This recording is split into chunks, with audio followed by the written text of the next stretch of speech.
ഇന്ന് ഉച്ചയ്ക്ക് വളരെ സിമ്പിളായിട്ട് എന്തെങ്കിലും കറികൾ ഉണ്ടാക്കിയാലോ എന്ന് വിചാരിച്ചപ്പോഴാണ് ഫ്രിഡ്ജിൽ വഴുതനങ്ങ ഇരിക്കണ കാര്യം ഓർമ്മ വന്നത് കേട്ടോ. എന്നാൽ പിന്നെ വഴുതനങ്ങ വെച്ചുള്ള പരീക്ഷണം തന്നെ ആയിക്കോട്ടെ ഇന്നെന്ന് വിചാരിച്ച്. കുറേ നാളായിട്ട് ഞാൻ വീഡിയോസുകളിൽ കാണുന്നുണ്ട് വഴുതനങ്ങ വെച്ചിട്ടുള്ള ഒരു കറി കേട്ടോ. ഞാൻ ഇതുവരെ ട്രൈ ചെയ്ത് നോക്കിയിട്ടില്ല.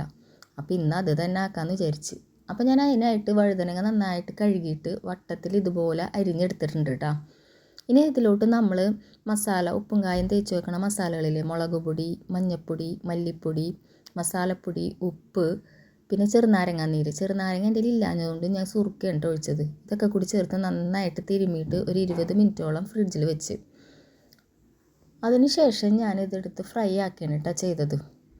വഴുതനങ്ങക്കറിയുടെ കൂടെ സൈഡായിട്ട് ഇന്നലെ തന്നെ ഞാൻ മീൻ ഉപ്പും കായം തേച്ച് ഫ്രിഡ്ജിൽ വെച്ചത് ഇരിപ്പുണ്ടായിരുന്നു. അപ്പോൾ പിന്നെ അത് തന്നെ സൈഡാക്കിയിട്ട് എടുക്കാമെന്ന് വിചാരിച്ച് ചാള ഇരുന്നിട്ടാ. അപ്പോൾ ചാള ഇതിൻ്റെ കൂടെ ഫ്രൈ ആക്കുകയും ചെയ്താൽ ഉച്ചക്കലത്തെ കറികൾ സെറ്റാവുമല്ലോ.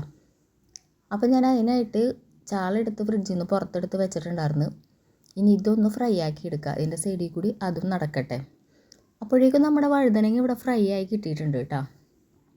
ഇനി ഇതിലോട്ട് നമ്മൾ തൈര് ഒന്ന് മിക്സിയുടെ ജാറിലിട്ട് ഒന്ന് അടിച്ചെടുക്കുന്നുണ്ട് കേട്ടോ. അതിൻ്റെ ആ കട്ടകളൊന്ന് പോയി കിട്ടുമല്ലോ. എന്നിട്ട് അത് നമ്മളൊരു പാത്രത്തിലോട്ട് ഒഴിച്ചു കൊടുത്തിട്ട് അതിലോട്ട് നമ്മൾ ഈ ഫ്രൈ ചെയ്ത വഴുതനങ്ങ ഇട്ട് കൊടുക്കുക. ഇത് ഒരു പക്ഷേ മിക്ക ആൾക്കാർക്കും ചെയ്യണ കറികളായിരിക്കും, പക്ഷെ ഞാനിത് ഫസ്റ്റ് ടൈമാണ് കേട്ടോ ചെയ്യണത്. അതാണ് ഞാൻ ഇതിൽ പറയണത്. എന്നിട്ട് ഇത് അതിലോട്ട് ഇട്ട് കൊടുത്തിട്ട് ആവശ്യത്തിനുള്ള ഉപ്പ് കൂടി ഇട്ട് കൊടുത്തിട്ട് പിന്നെ നമ്മൾ താളിച്ചത് ഇതിലോട്ട് ഒഴിച്ചു കൊടുക്കുക. കടുകും വേപ്പിലയും ഉള്ളിയും മഞ്ഞൾപ്പൊടിയൊക്കെ ഇട്ട് താളിച്ചത് ഇതിലോട്ട് ഇട്ട് കൊടുത്തു കഴിഞ്ഞാൽ നമ്മുടെ വഴുതനങ്ങ കറി ഇവിടെ സെറ്റായിട്ടുണ്ട്.